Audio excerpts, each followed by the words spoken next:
Hey everybody, this is Greg Petix, founder, curator, docent, and gift shop employee of the Petixonian Institute of Comic Book Studies. Today we're going to be looking at Our Army at War number 157, featuring Sergeant Rock's Easy Company. I didn't like war comics as a kid at all. Every now and then I'd get a stack of comics from someone, and if there's a war comic in it, I'd be like, useless, where's the Marvel 2-in-1? All I wanted to read was superheroes. And then, I don't know, sometime in my 30s, I realized how gorgeous these were. I picked up some. The Joe Kubert art from the late 60s in particular, mid to late 60s, early 70s, is just so amazing. Of course, there's also like beautiful John Severin art, Russ Heath art.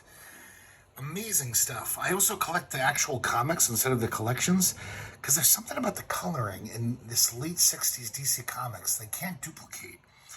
And I guess it was before they went to the crappy plastic presses in the 80s, early 80s. But even when I was a kid, comics didn't look this good. So I guess the printing just got worse and worse. But man, late 60s, these colors look sharp. And we got a cover. Unfortunately, some kid who owned this comic blacked out this Nazi's face. I don't know if it was an example of cancel culture early on, but I wish that didn't happen. But whatever, I could still read it, and it's still good stuff. A lot of DC Comics from this era had these little public service announcements, and they are so dumb. I mean, sometimes public service announcements are good, like obey traffic signals, don't look at your cell phone when you're driving. This one is telling kids that if you can't go away for summer, you can still have fun in your hometown. Like, I don't see why we need to waste time, like, letting kids feel okay that they didn't get to go on a fun summer vacation. It's ridiculous. It's drawn by Sheldon Moldoff, by the way. Classic DC editor and writer and artist, written by Jack Schiff. So here we go, Sergeant Rock and Easy Company. Nothing's ever lost in war. And look at this splash page. I mean, this really seems pretty damn exciting. We got this guy saying, "Now tell me everything's not lost, Sergeant Rock. Us, Easy, the battle." Kind of cryptic. So we'll find out what the hell's going on. So, one day in World War II, Easy Company has just been defending a position for days. They're tired. They're falling asleep on their feet.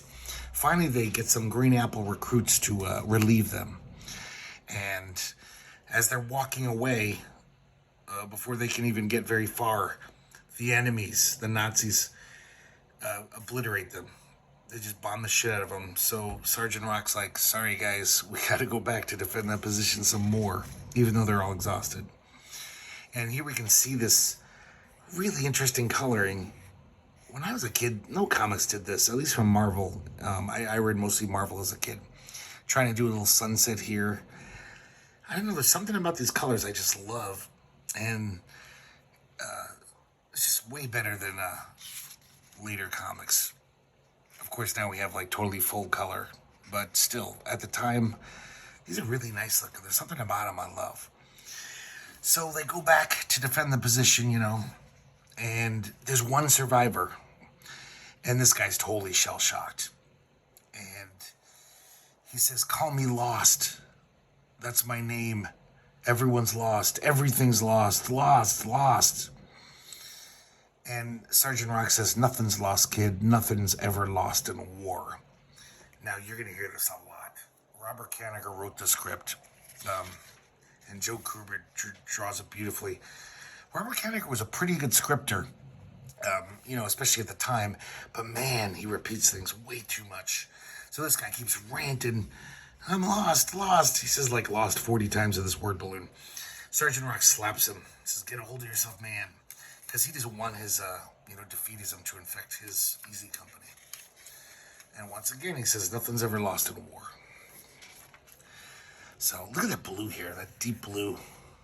No comics look like that when I started buying comics in the mid-70s. So they look up in the night sky. Sergeant Rock is joining the lost guys, keeping an eye on him because he knows this guy is very fragile. And man, he just keeps going on about this lost business.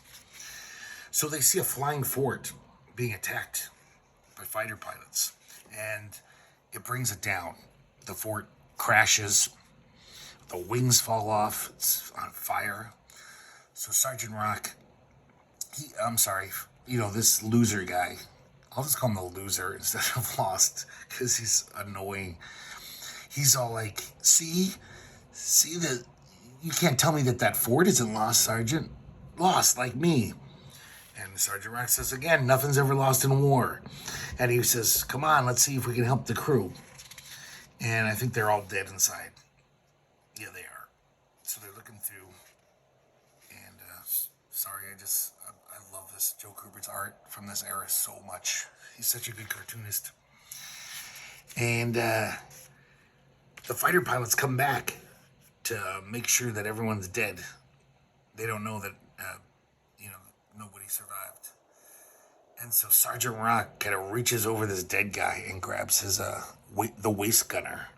He steps right over him and grabs the machine guns and starts shooting at the planes. And there's the cliffhanger ending. And that's the end of part 1. That's some ads. Here we go, part 2. And this Nazi fighter, both of them are just coming down thinking, oh, this is easy pickings. But they don't realize Sergeant Rock's right at the gun. And he gets them both. And they both crash. So he keeps going on about this lost business. I'll kind of stop commenting on it because literally every 3 panels they do this little back and forth. Lost, I'm lost. Nothing's ever lost in war. So once again, he's saying it again because they see an American tank, and the tank got nailed by the enemy. And the tank kind of rolls to a stop, and it was smoking, so it doesn't look good. So he says, let's help the crew out again. Once again, these beautiful deep blues, so nice. And we got some ads, and we got Sergeant Rock's Combat Corner, his letter page. And the tank was silent. Everyone's dead inside the tank again. And once again, these other tanks are coming to finish it off. They don't know that everyone's dead. So he reaches over another dead guy. And he takes control of the cannon and blows the tank to smithereens, the Nazi tank. And for Christ's sake, yep, here we go again. Lost, nothing's ever lost in war. It's really annoying. And this guy is just like, man, I would just shoot him in the head. I would just be like, dude, you're helpless. And so once again, they're like, on night watch. And the enemy's throwing grenades so they can, light up this sky to see if there's any, to see them. And he yells ahead to Henny, one of the gunners, and he's not answering. And of course, you know why. Look at that panel. And Joe Kubert. God, I love this guy. Yeah, they're all dead. Henny's dead. So once again, Sergeant Rock just pushes the dead guy out of the way and grabs his gun. And he's just bravely just firing away at these Nazis. And then he got a crease in his skull from a bullet. It didn't kill him, but it knocks him out. I like this little panel of him descending into unconsciousness, and he kind of can tell that the enemy soldiers are like right around him.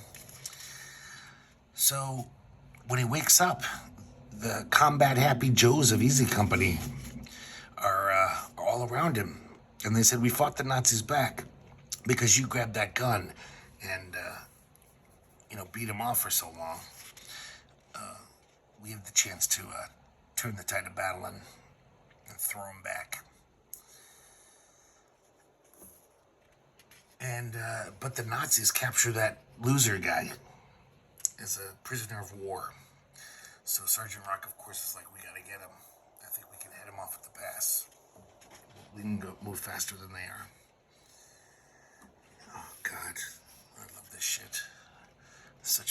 cartooning.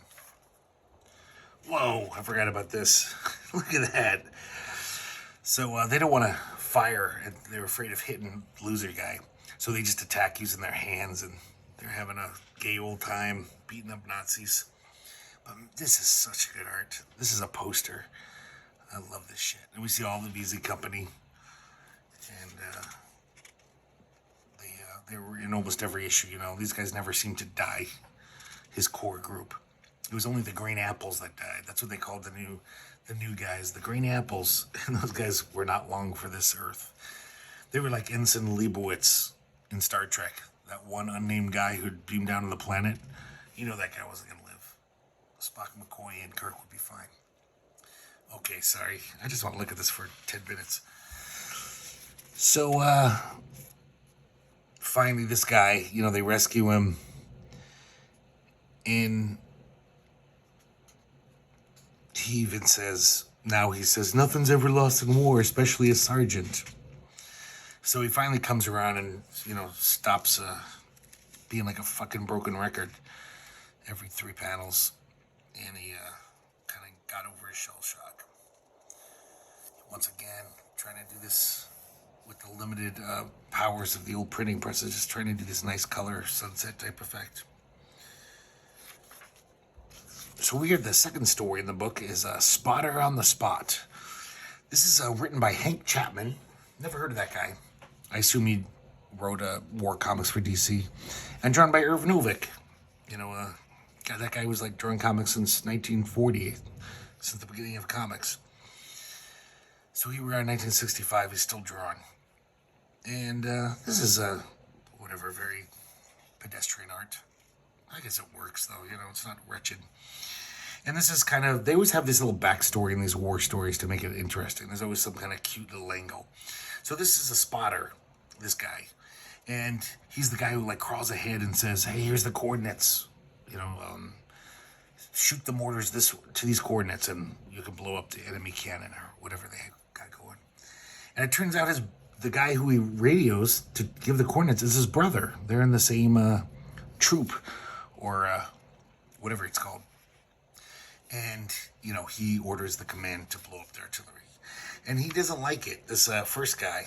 He's like, man, it's like I do all the hard work, but then my brother gets to, like, basically cross the finish line. And he's reminiscing about growing up, and it was always like that.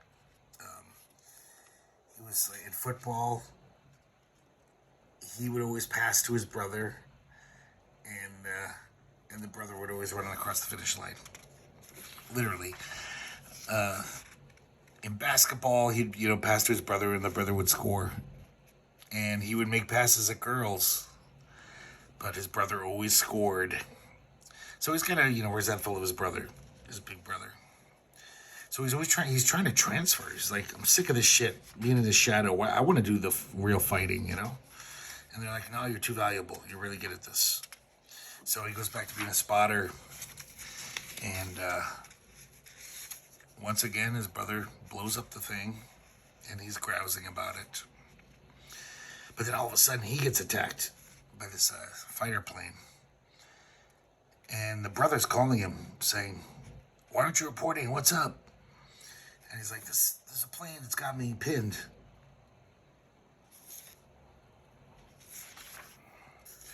So then he escapes the plane.